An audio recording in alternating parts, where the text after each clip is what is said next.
le cousin de la reine, le prince Michael de Kent, doit rendre l'une des plus hautes distinctions du Kremlin en signe de protestation contre l'invasion russe de l'Ukraine.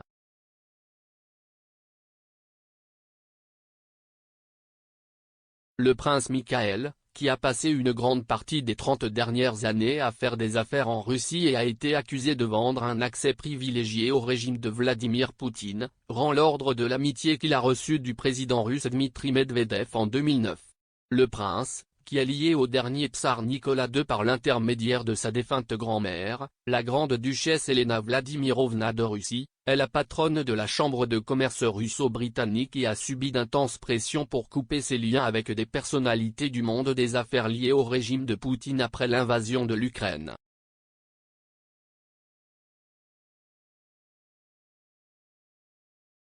Il a refusé de dire s'il continuerait à faire des affaires en Russie, mais a confirmé qu'il rendrait l'ordre de l'amitié, un prix prestigieux également décerné à des personnalités telles que l'ancien secrétaire général de l'ONU Ban Ki-moon, l'ancien archevêque de Canterbury Rowan Williams, le propriétaire de Chelsea Roman Abramovich, l'ancien Premier ministre canadien Jean Chrétien et l'agent double du Mrs George Blake.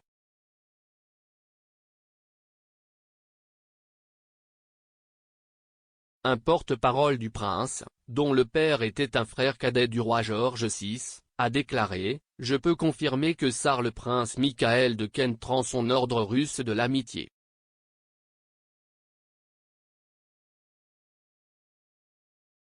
Il n'y aura pas d'autres commentaires », a-t-il déclaré.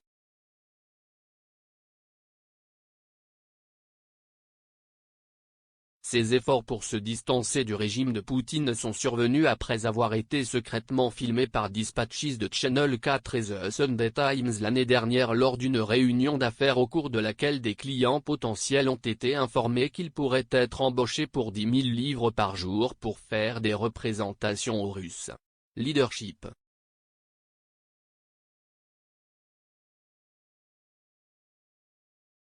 Son prix pour avoir donné son approbation royale dans un discours enregistré avec sa maison du palais de Kensington en toile de fond était de 200 000 $, 158 000 livres.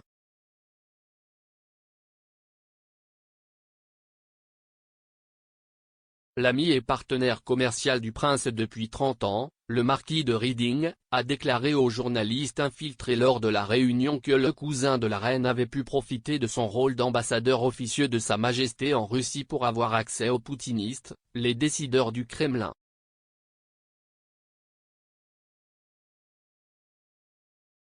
Mais plus tard, une déclaration publiée au nom du prince a déclaré qu'il n'avait pas été en contact avec Poutine ou son bureau depuis près de 18 ans. Il a ajouté, Lord Reading est un bon ami qui, en essayant d'aider, a fait des suggestions que le prince Michael n'aurait pas voulu ou n'aurait pas pu réaliser.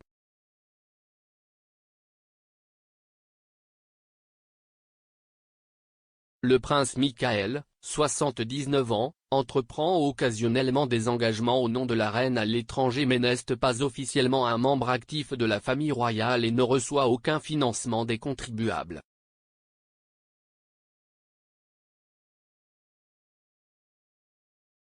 Son activité principale est le conseil aux entreprises. Mais la reine lui a donné des nominations militaires honorifiques et il est régulièrement invité à des banquets d'État, où il y a d'utiles contacts d'affaires à nouer.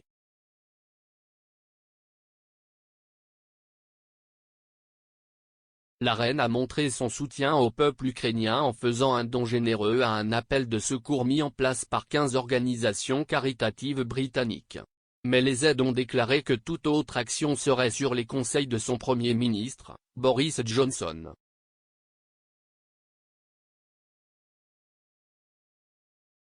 On est bien loin de 1994, lorsque la reine et le prince Philippe se sont rendus en Russie pour une visite d'État à l'invitation du président Boris Eltsine après l'effondrement du communisme.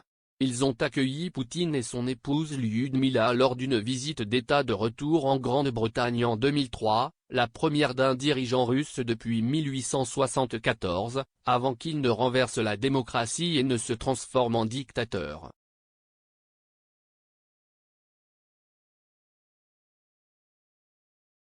Lors d'un banquet d'État au palais de Buckingham, la reine a déclaré à Poutine: « Nous soutenons vos efforts pour créer un État moderne, prospère et dynamique, et nous sommes impatients de travailler avec vous sur ce sujet et sur de nombreuses questions internationales sur la base de nos valeurs communes. »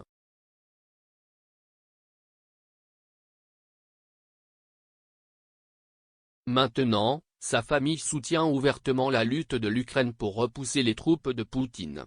Le prince Charles, la duchesse de Cornouailles et le duc de Cambridge ont tous exprimé leur soutien au peuple ukrainien.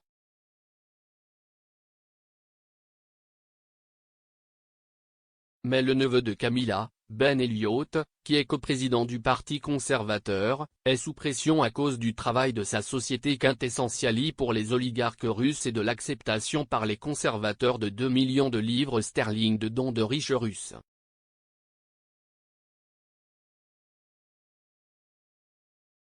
Bon nombre des plus grandes entreprises britanniques ont rejoint un boycott occidental de la Russie.